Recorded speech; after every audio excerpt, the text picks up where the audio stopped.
Hey guys, welcome back to my YouTube channel, and today we'll be talking about the Java Appendix. This is just a simple music app where I can test different kinds of beats and different kinds of claps and all that.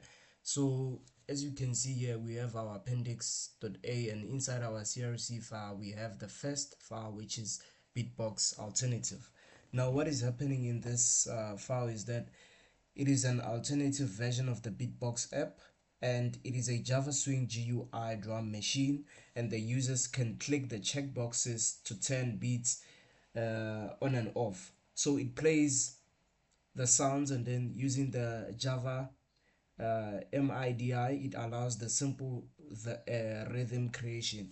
So what I'm going to do now is start the button. I've already selected the things, the beats that I want, and the whistles, all of these subjects here that you see here. So I'm going to start the button, and we're expecting a result and a sound.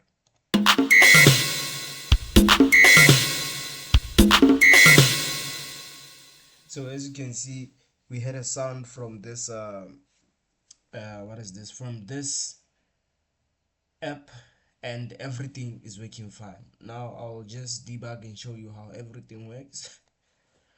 So inside here we have our public class, which is the beatbox alternative, and it has 16 beats per instrument, and private final list instrument. It lists all the instruments as you can see in the app.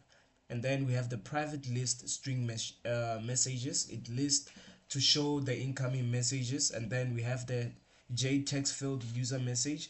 It is a field for the user message. And then we have the next now. It counts for the message numbering. And then the username for this client. And then we have the stream to send the data to the server, and the object input string, the stream to receive data from the server.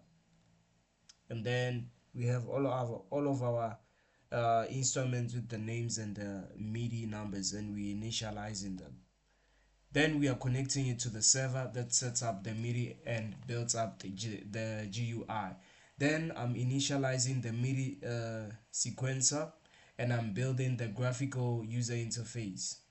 Now I have the start button, I have the stop button, I have the tempo up. Each of these instruments have a event listener, action listener button, and people can click it and it sends the action. And then I have the message list, the instruments names and checkboxes, and the assemble GUI, and I'm initializing my MIDI sequencer and sequence track. Then I'm building the check from the checkboxes and the start sequencer. Now I'll go to my second beatbox final, and I'm going to play this second file, which is my beatbox final. So what is happening in my beatbox final? This is the final, more complete version of the beatbox, and it includes the full GUI interface and multiple instruments, tracks, and start stop functionality, and the ability to save load the sequence. Sometimes it includes networking and to send the patterns to the friends. So now I'm going to replay this. Cannot, why? Okay, I have my GUI components, I have my data structures. Oh, because my app is already running. Okay, let me do this and play.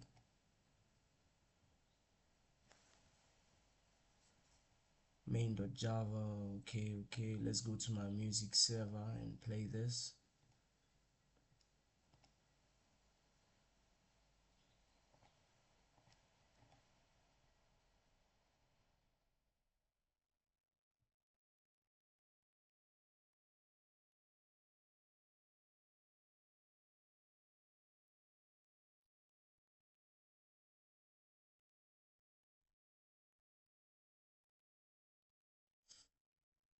There is no GUI popping up. I'll just explain what everything is doing.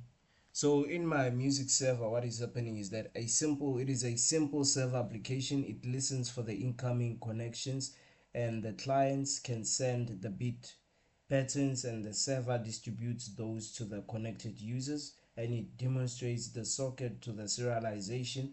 And what this app creates in a whole, it's a Java based music creation and a networking app where I build a GUI drum machine, the beatbox, and I learn MIDI programming, and I learn swing and GUI basics where I can send rhythm patterns across the network using sockets. So if I explain this, I'm listing to hold the output streams for all the connected clients so we can broadcast the message. Then I'm starting the server which accepts the client's connection and creates a new thread for each client. Then I create an output stream to send the message back to the client and create a handler for this client. Then I run the client handler in a separate thread. Then I got the connection. After that, I send the message and the beat sequence to all the connected clients. Then I have to send the user and send the beat sequence, and handles the reading data from a single class. Then it runs on its own thread and the input stream to receive the objects from this client. After that, it continuously read the two objects from the client, the username and the chat message, and then the beat pattern, then broadcast them to everyone. Then I can send plus beat to all the clients. I thank you for viewing this YouTube video, and I hope you learned something from this vid. Just stop and rerun. The thing, oh, as you can see, let me play this up again so that we can see everything is running well.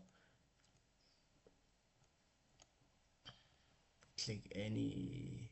Okay, okay. Click this one and we start. Now my buttons are working perfectly to show that the app is running very well. I thank you for viewing this YouTube channel, and I hope you click the subscribe button to view more of my dope videos.